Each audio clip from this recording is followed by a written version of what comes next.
Em 90 segundos tu não faz nem um miojo, mas eu te ensino as matérias que tu tem até hoje. Então senta aí e começa a quebrar ATP pra ter energia pra tua mente processar e entender que a probabilidade de você ir bem no Enem tá ligada direto aos meus raps também. Então começa com humanas, só sei que nada sei, mas sei que saí da vida e pra história eu entrei. Se o clima esquenta e tua caneta falhou, fica tranquilo, a esfera dela dilatou com calor. Eu sou flúor com oxigênio, dá pra completar, evoluir melhor que o Darwin poderia imaginar. Se tinha uma pedra no caminho, pode crer que eu já chutei absoluto no rap. Eu nasci pra ser rei, crio uma sociedade aos modelos de Durkheim. O mecanismo dela própria é que diz pra onde vai a inspiração. Thomas Edison dizia, é 1% e o restante o trabalho que fazia. Então senta o rabo aí que eu vou te ensinar. Sometimes rap is the best way to learn, rapá. Eu não compreendo, pero não puedo hacer. É só estudar e ouvir as dicas que eu dou pra você. Confere suas respostas e faz tudo com calma. Manda bem na redação, faz no fundo da alma. Esse é o tópico frasal, ainda tem argumentação. E a resposta pra você eu deixei na conclusão. Se tá nervoso, se acalma pra mandar bem.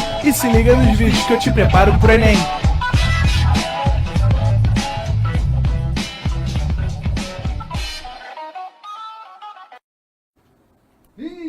Estamos online, cara. Senhoras e senhores, estamos aqui para o grande espetáculo da aprovação Pro Enem, galera. Mais uma vez com você aqui, abordando um tema importante da geografia. Sejam bem-vindos.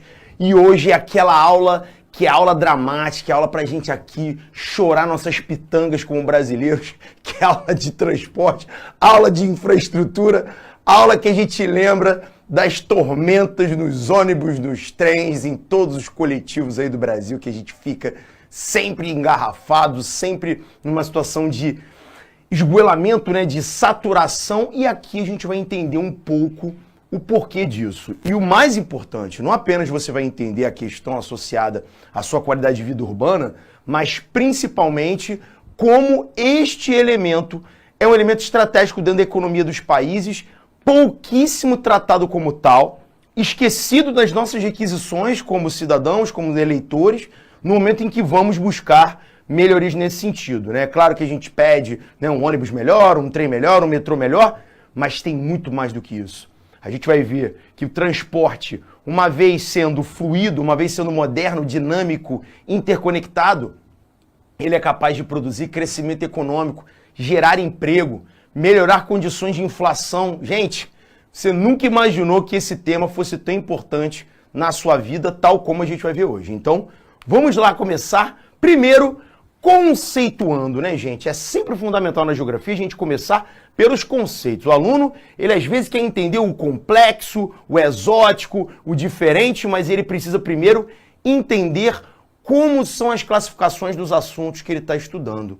E o transporte, gente, ele pode se classificar de forma terrestre, aquática, aérea ou dutoviária, que é pouco mencionada, mas muito importante.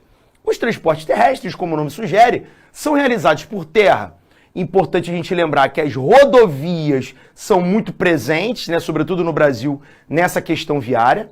Temos também as metrovias, que são parcialmente subterrâneas, você também tem um metrô de superfície, e as ferrovias, que são trilhos superficiais, onde ali a gente faz transporte de pessoas, de cargas, de minérios e de vários outros elementos, ok? O transporte aquático também é chamado de aquaviário, que ocorre nas vias de água chamadas de hidrovias, ok? Ou seja, um caminho que você vai fazer uma locomoção pela água, a gente chama de hidrovia. Então, da China para o Brasil, existem hidrovias. Você não acha que é um processo aleatório? O cara sai lá do porto de Xangai, vou pilotar esse navio aqui até o Brasil. Não existe isso. Há uma via especificamente, registrada internacionalmente, onde existem as coordenadas exatas para seguir. Isso pode acontecer pelo mar, que são os transportes marítimos, pode acontecer pelos rios, que são os transportes fluviais, e pode acontecer por lagos e lagoas, o transporte lacustre, que no Brasil não é tão comum, mas se você for nos Estados Unidos, por exemplo, na região dos Grandes Lagos, isso acontece bastante. Temos o transporte aéreo, né? Feito pelas aerovias, que também são vias no ar, né? O cara pega um avião, ele tem uma rota traçada até o seu destino, isso tem que ser registrado por torres de monitoramento para ter segurança adequada, senão ocorre acidente, como a gente vê vez ou outra acontecerem. Isso ocorre por aviões, helicópteros, balões e outros meios, né, que estão se tornando mais modernos, como drones, por exemplo, que começam a exercer um papel importante, né? Você agora tem os carros voadores, né, gente, na China. Que isso, Feitosa? Carro voador, negócio, né, meio futurístico, gente. A China já está no século 22. Inclusive a Embraer brasileira é uma das produtoras desses veículos individuais aéreos que estão sendo, né, iniciados aí na sua utilização. E o transporte dutoviário por dutos, tubos, tubulações, também chamado de tubular, que vai acontecer ali de maneira fluida, né, com água, por exemplo, com gases.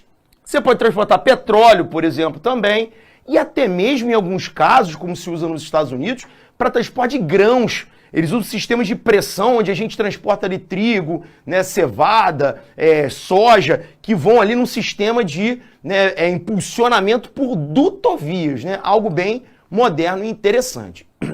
Mas isso aqui é a classificação inicial. A gente vai agora entrar na parte mais delicada do nosso encontro, que é o quê, pessoal? Comparar o Brasil com outros países, o que sempre gera episódios emocionantes, né, pessoal? Temos aqui, só para você entender, as colorações. Em verde são os transportes ferroviários, ou seja, que a gente viu agora feitos por trilhos. Em vermelhinho, os transportes rodoviários feitos pelas rodovias. E o aquaviário em azulzinho, beleza? Vamos começar pela Rússia, maior país do mundo, 17 milhões de quilômetros quadrados, o dobro do tamanho do território brasileiro. Esses caras entenderam bem como que se estrutura uma infraestrutura. 81% do seu transporte de carga é feito de maneira ferroviária. Feitosa, por que eles entenderam? Porque a gente vai ver daqui a pouquinho que o transporte ferroviário ele é o mais eficiente feito por terra. Ele tem a maior capacidade de carga e um custo energético razoável mediante a carga que ele comporta. Tem apenas 8% de rodovias porque um país imenso como esse não pode se apoiar em estradas. É claro que ele vai ter estradas, mas as cargas não vão usar essas estradas, porque senão elas ficam caras. E 11% apenas hidrovias, haja vista que é um país muito frio, então os rios são congelados, os mares também. Então a Rússia, ó, parabéns para a infraestrutura russa, eles fizeram o trabalho de casa direitinho.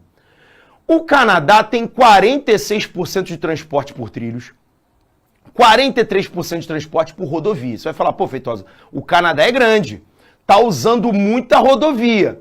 Tá, só que o Canadá, pessoal, apesar dele ser imenso, o norte canadense ele é praticamente desabitado.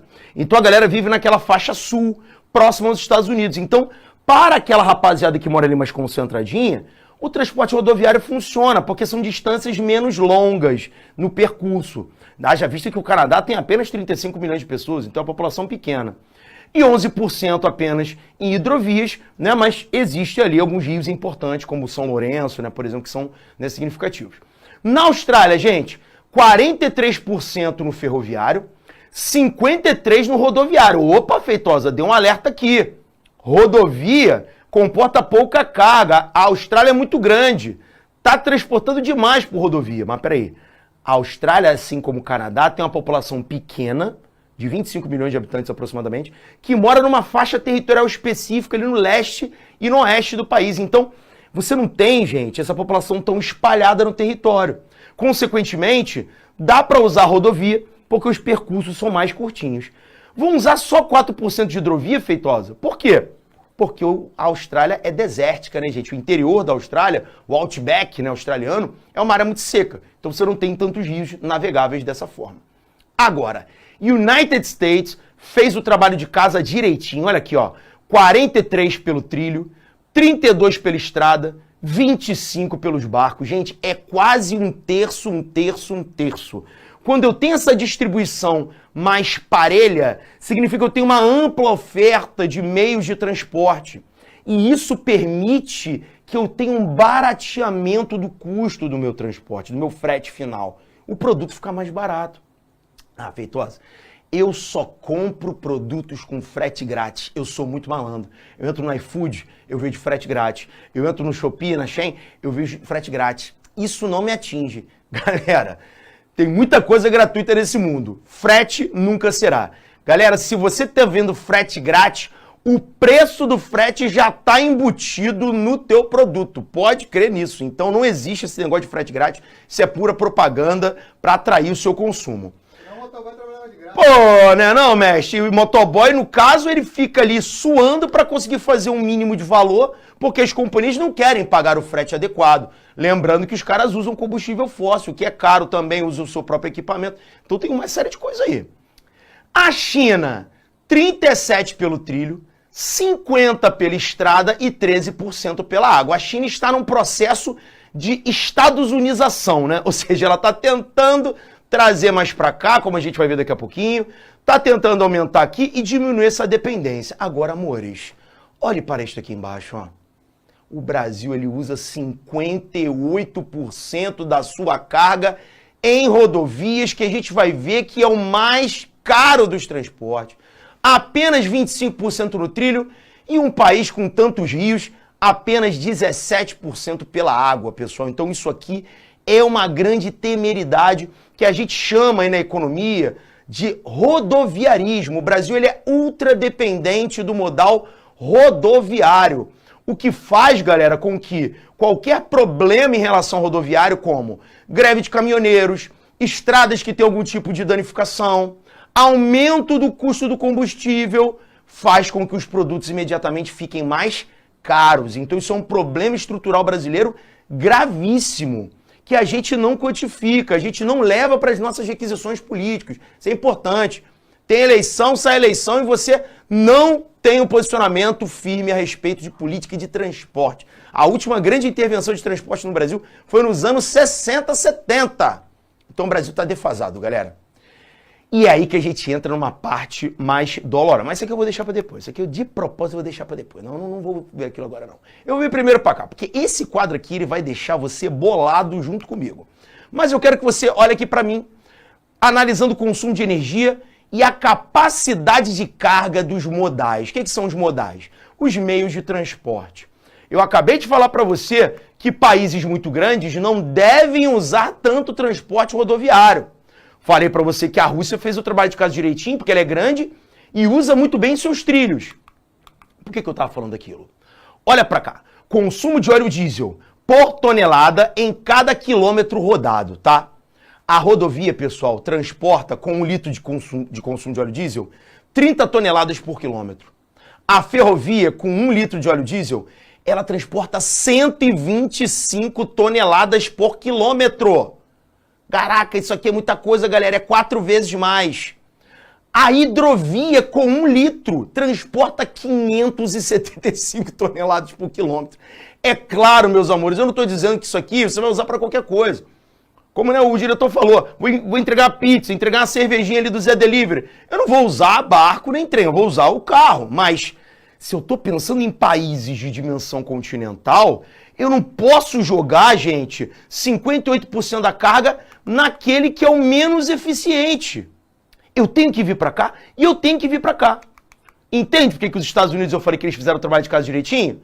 Olha o equilíbrio, ó, 43, 32, 25, é isso. Esse é o objetivo da infraestrutura, você diluir. Cada um tem a sua aplicação. Ferrovia, ela é muito eficiente por terra, transporta muita carga. Hidrovia é muito eficiente quando você tem possibilidade de cursos hídricos.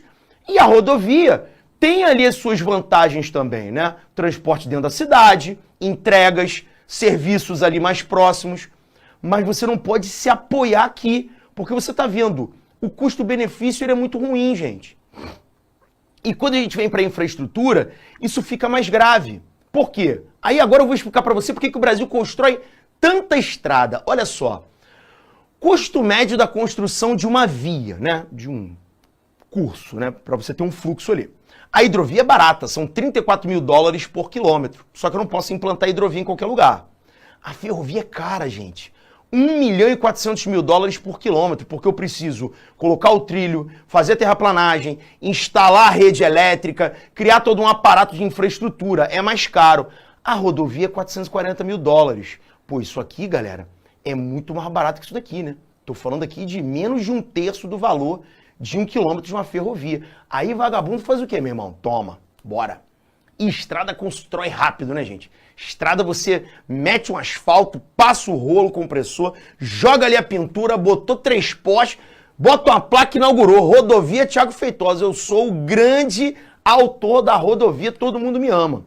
Dá 2 meses ela está esburacada. Por quê? Se eu estou colocando 58% da minha carga sobre essa rodovia, se é um país que é úmido, que é quente como o Brasil, com um solo fofo, muito peso passando sobre as rodovias constantemente, o que vai acontecer? Você vai ter uma deterioração rápida. Mas, na hora ali de fazer, do modo populista, a rodovia funciona.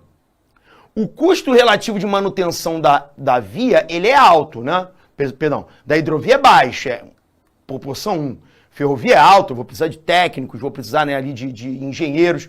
A rodovia é mais barato. Você fala, pô, Feitosa, mas peraí. Então não tô vendo ainda desvantagens. Só que olha só, olha a vida útil de uma rodovia. Proporção 0,2 para a proporção 0,6 da ferrovia. A ferrovia ela é 3 vezes mais durável do que a rodovia. Então, por mais que o custo de manutenção seja alto, eu tenho que fazer menos manutenções do que aqui. Aqui, constantemente, eu tenho que intervir. Você vê isso o tempo todo. Atividade de recapeamento de estrada, você está fazendo ali algum tipo de reforma. Por quê? Porque está deteriorada. Pô, aqui no Rio de Janeiro tem operação asfalto liso. O cara ganha voto porque renova asfalto. Claro, toda hora o asfalto está esburacado. E aqui a hidrovia ela tem a mais alta durabilidade, né? Ela consegue ser 5 vezes mais durável que a rodovia. Só como eu falei, eu não posso instalar em qualquer lugar. A vida útil dos equipamentos, galera, pô, o caminhão são 10 anos, o trem são 30 anos e o barco são 50 anos. Então esse é o negócio. Olhando pro iniciozinho, esquece aqui embaixo. Rodovia parece um negócio legal. Agora, quando eu venho aqui para baixo, filho, eu tenho mais durabilidade das ferrovias e hidrovias e tenho mais vida útil das ferrovias e hidrovias. Então isso acaba sendo uma vantagem muito especial para esses meios de transporte, ok? E aí, se eu for pensar nos tipos de transporte, ó, problemas de custo associados ao mau planejamento logístico de transporte no Brasil. O que é logística? É a organização, planejamento dos meios de transporte, ok? Olha, alimentos, pessoal, são transportados hoje por rodovias. A ideia, o que seria mais legal, seria a cabotagem. O que é a cabotagem? É você pegar um barquinho e ir margeando o litoral brasileiro. Então, pô, eu quero sair lá do Maranhão e quero trazer uma carga para o Rio Grande do Norte. Eu venho por aqui, pelo mar. Eu não vou vir por estrada, eu vim pelo mar. Aí eu quero ir para Bahia, eu desço, mas venho pelo mar. Aí eu quero ir para o Rio de Janeiro, eu desço mais. São Paulo, Rio Grande do Sul. O Brasil tem 7.000 quilômetros de litoral, mais de 7.000, quase 8.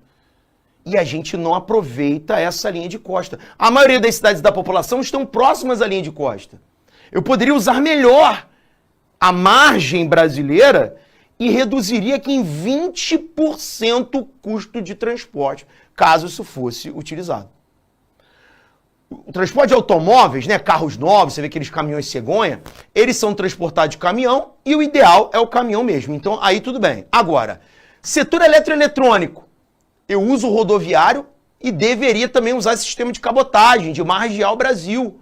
Pô, eu economizaria 23%. Os fármacos brasileiros, pessoal, são transportados de caminhão. Você tem estrago, desperdício. O ideal seria o aéreo, que ele é mais rápido, mais seguro. E você economizaria 43%. Feitosa, por que não faz isso? Porque eu não tenho infraestrutura. Eu tenho que ter mais aeroportos, eu tenho que ter mais portos para os navios atracarem e desatracarem rapidamente. Isso, gente, é exigência que a gente tem que fazer.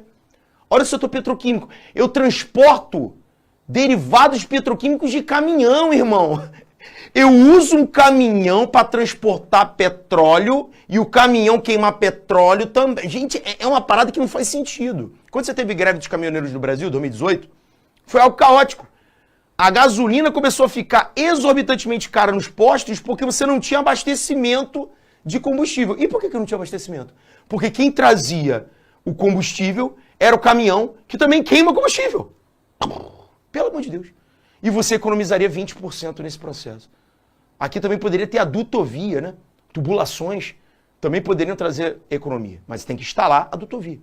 Tecnologia e comunicação também vai de caminhão. E o ideal seria o aéreo, economizando ali também 20%. Então você percebe, gente, que tá tudo errado na infraestrutura brasileira. E isso, gente, isso diminui comércio. Isso encarece os produtos e faz com que você consuma menos, porque se o produto é caro, você vai segurar um pouco o teu consumo. Isso inibe indústria, porque as fábricas olham para o Brasil e falam, pô, eu vou abrir uma fábrica no Brasil com todos esses problemas, não vale a pena. Não, não vale. Eu vou abrir uma fábrica na China, eu vou abrir uma fábrica nos tigres asiáticos, eu vou abrir uma fábrica no raio que os parta menos no Brasil, porque a infraestrutura está toda zoada. Sacou, galera? Isso é um problema crônico, que não é resolvido, passe políticos de qualquer campo que você estiver imaginando. E é importante a gente compreender isso. É importante a gente entender que não é uma questão de direita, esquerda. A gente tem que parar de simplificar excessivamente esse discurso. Isso é uma falta de projetos. Gente, vou contar a história para você. Dos 20 maiores portos do mundo, 14 são chineses. Você tem noção disso? São 20 maiores portos do planeta Terra. 14 estão na China, porque a China é o país de maior comércio exterior do mundo. Entrada e saída de produtos constantemente. Logo, eu vou ali investir em infraestrutura. Os caras investem em ferrovia. Para quê? Para rapidamente transportar os seus produtos. Então isso, gente, é algo que tem que fazer parte de planos, projetos, ok? Agora, como é que é a infraestrutura brasileira? Eu vou voltar naquele primeiro quadro. Calma, eu tô deixando, tô guardando ele, porque a raiva maior a gente passa no final. Essa é a rede multimodal de transportes. Esse é um nome muito importante. O que é multimodal? Diversificação de transporte. Então, o ideal, gente, é que eu tenha um país multimodalizado. Porque se ele for multimodalizado, eu tenho várias opções de transporte. E com isso o meu frete barateia e o meu produto final fica mais barato. Olhando aqui para a malha brasileira, pô, bastante ramificada, né? Só que se você olhar assim, superficialmente, tem mais linhas vermelhas. Está conseguindo enxergar isso? É porque as linhas vermelhas são rodovias. As linhas verdes são mais raras. E as linhas azuis, que são as hidrovias, também. Então a gente já tem aqui uma demonstração no mapa brasileiro de que o rodoviarismo ele é predominante. Mas vamos olhar mais especificamente. Vamos olhar para uma lupinha aqui. Ferrovias.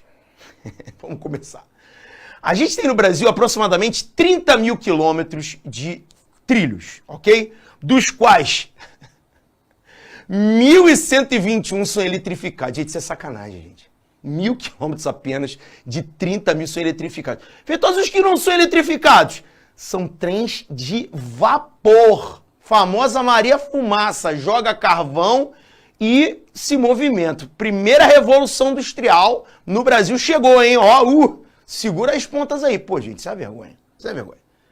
1/30 da tua malha ferroviária eletrificada, isso é sacanagem. Espalhados em 22 estados brasileiros mais Distrito Federal, ok? Um problema crônico dos trens brasileiros, por que esses trens não se interconectam mais? Cara, isso é assustador. São as diferenças de bitolas. O que é a bitola? É a largura do trilho. Se o trilho tiver larguras diferentes, você não consegue ter um trem que vai de uma ferrovia para outra. Tem que ser a mesma bitola. Aí você tem 4.000 quilômetros de bitola com 1,60 m, 202 quilômetros com bitola de 1,40 m, 23.000 quilômetros com bitola de 1 metro, 400 quilômetros de bitola variante. Eu queria te perguntar só uma coisa, por quê? Por que não botaram o mesmo trilho padrão no Brasil? Sabe por quê? Porque isso não foi construído pelo Estado, isso não foi projeto de governo. Essas ferrovias foram construídas por empreendedores particulares que compravam seus trens e criavam ferrovias para atender os seus próprios trens. Isso é um absurdo. Você não desenvolve a infraestrutura para o cara empreender. Você deixa o Léo, pô. Agora, um dado mais absurdo. Desses 30.000 quilômetros, 10.000, ou seja, 1/3, foi construído num período histórico chamado Era Mauá. Você tem noção do que eu estou falando? Que eu estou falando da segunda metade do século XIX? Que da segunda metade do século XIX para cá, eu tive apenas mais 20.000 quilômetros de trilhos. Você vai ver daqui a pouco se isso é muito ou pouco. Você vai ver. Segura pro final. Vamos lá. Nas ferrovias, você tem aqui uma distribuição brasileira ridícula, né, gente? Porque isso aqui é Brasil, tá? Cadê trilho aqui? Não tem trilho. Você tem ali uma tímida integração no Nordeste, o Sudeste mais povoado, mas você está reparando que a maioria dessas vias, elas são do interior para o litoral, do interior para o litoral, do interior para o litoral. Sabe o que é isso, gente? É via de escoamento de grão, de minério. Não é via para você e eu usarmos. São vias usadas para empresas de extração, exploração e plantation, agropecuária, venderem seus produtos. Nada contra. Mas cadê as ferrovias interconectando espacialmente os estados para a gente viajar, para ter turismo, para ter transporte de produtos? Aí o militar na década de 70 vai lá, cria uma zona franca em Manaus, com isenção de impostos para a indústria. Cadê o trilho daqui para cá, gente? Cadê? Sabe como é que a gente interconectou esse espaço? Você vai ver daqui a pouquinho. Rodovias. O transporte rodoviário no Brasil é o principal sistema logístico, como a gente falou, né? Onde você tem ali em torno de 56, 58% das cargas. São 1.700.000 quilômetros de estradas. Só que é aí que você vai ver um negócio agora muito legal. Olha aqui, ó. Desse 1.710.000 quilômetros de estradas, você tem apenas 210.000 quilômetros pavimentados. Você sabe o que é isso? É com asfalto. Ou seja, não são 1.700.000, são 210.000 apenas. Porque o que não tem asfalto não é uma estrada confiável, é uma estrada de terra, gente. Pelo amor de Deus. O Brasil é a oitava economia do mundo, gente. Eu não estou falando de um país simplório, eu estou falando de uma economia pujante. Isso aqui, gente, não é só pra gente, não é para exportação também, é para a economia funcionar. Aí você fala, é o quinto maior mercado da indústria automobilística mundial. Pô, maneiro. Por quê? Porque você depende absurdamente das rodovias. Aí olha o traçado das rodovias, ó. Aí sim, ó, tudo ramificado. Brasil todo com estradas. Pô, maneiro. Por quê? Porque o rodoviarismo. A gente vai falar disso lá em JK. Você começa a abrir porta para as multinacionais automobilísticas virem para o Brasil, mata a indústria automobilística nacional, torna o carro importado carro nacional, você chama a Variant, que era um carro da Volkswagen de Brasília, no Brasil, Você chama o Beetle, que é um carro da Volkswagen, de Fusca no Brasil, não é porque você mudou o nome que ele virou brasileiro. Ele é alemão, ele é estadunidense, ele é de outro país, pô. E nisso você tem uma rede rodoviária que interconecta o espaço, porque como eu falei, é uma construção mais rápida, toca a rodovia para a gente poder integrar o Brasil, ok? O número das rodovias é uma parada interessante, tá? Quando essas rodovias elas começam com o número 1, galera, os estados interconectados são no sentido norte e sul, tá? Então você pega do norte para o sul, do sul para o norte, rodovias que começam com o número 1, 101, 116, ok? As rodovias que começam com 0 são aquelas que são iniciadas em Brasília, capital federal, e vão para outros pontos do Brasil. Começou com 0, começa na capital federal, ok? Início 1 eu já falei, início 2, ela é no sentido leste-oeste, ok? De uma ponta a outra do Brasil. Começou com o número 3, 300 até 399, elas são diagonais, né? Elas cortam no sentido diagonal as rodovias 1, de início 1 e de início 2. E as rodovias 4 são rodovias de ligação, que fazem interconexão entre estados diferentes. Aí o governo Lula criou a rodovia com início 5. Sabe qual é a classificação da rodovia com início 5? Significa criado pelo Lula. E o Feitosa é anti-Lula. Não, não é isso agora. Pensa comigo. Tu cria uma nova categoria de rodovia para associar essa rodovia ao teu governo, porque isso é uma obra populista. É uma obra para agradar a massa que está carente de transporte, que precisa de infraestrutura, mas que, na verdade, pessoal, não estamos tendo um projeto sério de transformação. E isso aí perfaz qualquer governo. Lamentavelmente. Nas hidrovias, o Brasil, né, ele tem aí, né, as modalidades fluvial e marítima, é por rio e por mar, é o que nós temos. Ele é o mais importante internacionalmente, ocupando 75% das cargas internacionais e de importações também.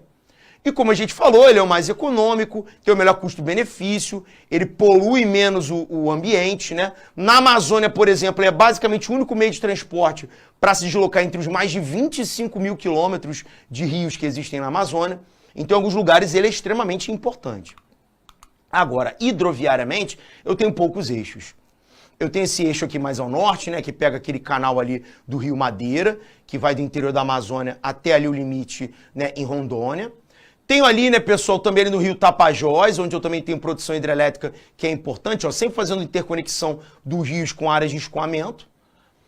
Tenho ali o eixo do Tocantins-Araguaia, né, que é esse grande eixo onde eu tenho produção hidrelétrica na usina de Tucuruí e também escoamento aqui pelo norte. Essa que é considerada uma via muito interessante para o futuro do Brasil. Deveria ter mais investimentos, porque ela conecta o centro do Brasil com o norte, facilitando saída de cargas pelo norte brasileiro. A grande hidrovia do São Francisco, né, gente, que vai ali, na verdade ela desemboca entre o Alagoas e o Sergipe, mas conecta ali Juazeiro na Bahia, né, até Pirapora em Minas Gerais, né, um grande eixo ali de interconexão nas nascentes ali do São Francisco na Serra da Canastra. Temos também a hidrovia do Paraguai, que fica mais oeste, né, que pega a borda ocidental brasileira na divisa com o Paraguai. E no sul, uma hidrovia que é chamada de Corredor do Mercosul, que apesar de ser pequenininha, ela pega muitos eixos, que vai ali desde, né, o meio do Rio Grande do Sul, chegando até os limites ali com o Uruguai, passando por várias cidades, usando ali bem o rio como meio de transporte. Pô, Feitosa, tem outros rios também? Tem, só que hidrovia, quando ela é estruturada para ter portos de atracação, né, onde você vai ter carga e descarga, onde você vai usar a hidrovia não apenas como meio de locomoção, mas de transporte de produtos que tem valor, e isso acaba tendo ali um peso na economia. Beleza? O Brasil, gente, tem 34 portos públicos marítimos distribuídos ao longo do litoral. É pouco para um país que tem 7 mil quilômetros. Você deveria ter mais portos. E um grande fator desses portos é que são portos que nem todos têm grande capacidade de carga e descarga. E como a economia brasileira ela é muito concentrada no Sudeste, os portos do Sudeste estão saturados, especialmente esse garoto aqui, ó, o Porto de Santos, que comanda 30% de tudo que entra e sai do Brasil anualmente, né, gente? O Porto de Santos ele bateu um recorde absurdo no ano de 2012, onde um navio estrangeiro chegou a ficar 118 dias esperando para atracar. Tamanha era a fila de navios para poder desembarcar em Santos. Gente, isso é mais conhecido como 4 meses, né? 4 meses no navio parado, a um custo ali de 20 a 30 mil dólares por dia, você no final tem uma fatura de milhões de dólares a mais no custo do frete, que vai fazer com que o produto fique mais caro. Ah, por isso que os meus importados são caros. Achei que eram impostos do Haddad. Gente, por favor, vamos segurar a onda. Até porque isso aqui acontece a muitos governos. O PT, o PL, os partidos, eles são parte do problema, porque eles entendem o problema, eles não resolvem o problema, sabe por quê? Porque isso aqui dá trabalho, isso exige investimento, tem que captar recursos. E muitas vezes são obras longas, que eu faço hoje, e quem inaugura é o meu sucessor, e eu não quero dar crédito pro meu sucessor. Então eu faço estrada, sabe por que estrada eu faço em meses? Eu ganho holofote, eu boto rodovia com o meu nome. E aí com isso eu consigo ali o status de criador, provedor de infraestrutura, que na verdade não está sendo aquilo que o Brasil precisa de fato. Mas para isso você tem que estudar. Aí a desinformação, a falta de educação são úteis, né? Porque se você não estuda o que transforma de fato o Brasil, como é que você vai pedir coisas que de fato mudem o Brasil? Isso é muito importante. E aí, gente, vamos passar para cá? Para as aerovias, né? Você tem mais de 2.000 aeroportos no Brasil, são 44 aeroportos internacionais, e é o país que tem o segundo maior número de aeroportos no mundo atrás dos Estados Unidos. Pô, Feitosa, tu já se contradisse aí. Tua aula já acabou. Você acabou de falar ali atrás que precisa de mais aeroportos no Brasil. Precisa. Mas é o segundo em aeroportos no mundo? Sim. São dos 2098. 44 são internacionais. Faz a regra de 3 alunos do Enem. Você é melhor do que eu nisso. Pelo amor de Deus, gente. Isso aqui é aeroporto de jatinho de cantor sertanejo, gente. É aeroporto de jatinho de dono de fazenda. Aeroportos particulares. É o mesmo caso da ferrovia. Não é infraestrutura. Isso é infraestrutura. Então, a gente precisa entender que a qualidade da infraestrutura brasileira ela é precarizada. E isso, gente, nos torna países que distanciam os investimentos internacionais. E é aí que a gente vem lá para aquele quadrinho que eu escondi de você. Por que eu escondi? Porque agora é hora de você ficar furioso comigo, né? Let's be furioso with me. Vamos lá, gente, olha só. Comparativo logístico de infraestrutura de transportes. Isso aqui é maravilhoso. Vamos pegar Brasil, China, Índia, Rússia, Estados Unidos, Canadá, países grandes. A Índia é menorzinha, a Rússia é gigantesca, mas Canadá, Estados Unidos, China e Brasil têm tamanhos muito parecidos. Vamos lá. Começando por rodovias pavimentadas. Aí já quebrou o Brasil, né, gente? Porque a gente não gosta muito de asfalto, a gente gosta de estrada de terra, né? Brasil tem 220 mil quilômetros de estradas pavimentadas. China, 1.576.000, gente. Isso aqui são 8 vezes mais, tá, gente? Essa conta eu sei fazer. A Índia também. A Índia tem lugares que 70% da população não tem saneamento básico, mas eles sabem fazer infraestrutura. Rússia, aquele país que eu falei que usa pouco rodovia, porque é um país grande. Mesmo assim, tem quase 4 vezes a nossa infraestrutura rodoviária. Agora, look at this. United States of America. 4.375.000 quilômetros de estrada. Você tem noção do que é isso, gente? Você tem noção que isso aqui dá 20 vezes a nossa quantidade de estradas pavimentadas, gente? Aí o Canadá do lado fica até pobrinho, né, coitadinho? 416 apenas, mesmo assim é o dobro do Brasil. Significa que o Brasil perdeu para todos os países. Vamos lá, pessoal, vamos ver se a gente ganha algum, hein? Ferrovias, vamos nessa, ó. Bolinha vermelha significa que tu é o pior, tá? Temos aqui um ponto de pior. Ferrovias, 30 mil quilômetros, né? Tá meio defasado aqui, 30 mil. China, 86 mil quilômetros, 3 vezes mais. Índia, país onde não tem saneamento básico, o dobro de ferrovias. Rússia, país lá do 81% das cargas em trilhos, ó, 3 vezes mais, 90 mil, vamos arredondar. Agora, look at this again. Estados Unidos, 225 mil quilômetros de trilhos. Estados Unidos tem mais trilho do que a gente tem de estrada. Tu entende por que eles conseguiram aquele equilíbrio na infraestrutura? E o Canadá ali com seus 47. Então, o Canadá também não está indo muito bem, tu não está falando nada. Gente, o Canadá tem 35 milhões de pessoas. O Canadá tem população menor que o estado de São Paulo. Então o Canadá está bem. Quem está mal é a gente. Quer ver? Dutovia, tubulações. Vamos lá, gente, tubos. Conhece tubo? Quem inventou foi o Império Romano, assim, um negócio, a tecnologia nova, tá? Tá saindo agora. Tubulação. O Brasil tem 20 mil quilômetros de tubulações. A China tem 87 mil quilômetros, ou seja, 4 vezes e meia. Índia, olha aqui, ó, 35 mil, mesmo não tendo saneamento básico, hein? Os caras têm tubo pra cacete. 35 mil quilômetros, daí quase o dobro do Brasil. Rússia, que transporta gás natural pra caramba, 260 mil quilômetros. Pô, isso aqui é sacanagem. Rússia brincou, moleque. Rússia meteu ali, ó, 13 vezes a nossa infraestrutura de tubulações. Look at this again.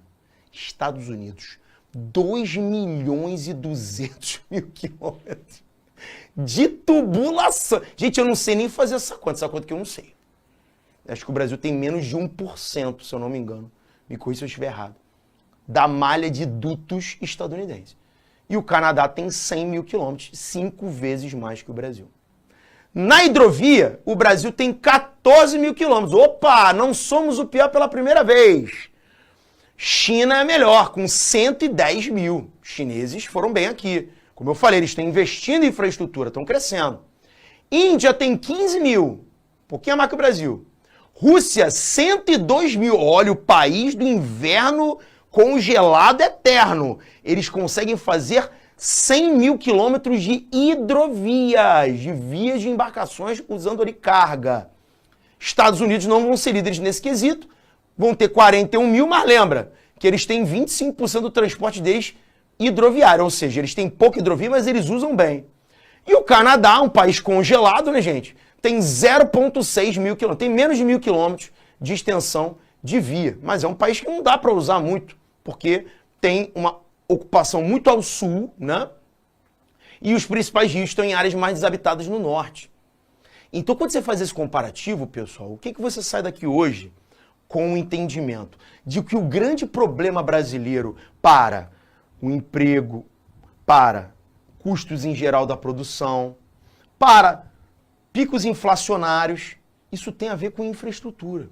Se o teu político não fala de infraestrutura, se você não requisita infraestrutura e projeto sério de infraestrutura, não temos um debate político sério. Quando tem debate lá, aparece sorteio infraestrutura, aí começa, tu roubou tanto na obra de não sei o quê, e você que é amigo do deputado tal que roubou, e fica nessa chanchada que não resolve no final ninguém. Sabe por que eles ficam nessa chanchada? Porque eles não têm projeto. Não tem. E isso, gente, é, sem dúvida, o fator que mais atrasa o nosso crescimento, porque o capital internacional olha para cá e ele não sente confiança em se instalar no Brasil. Existe um índice que a gente chama de custo país, que é o quanto eu vou gastar para investir um dinheiro na sua economia, para abrir uma fábrica, para abrir uma loja.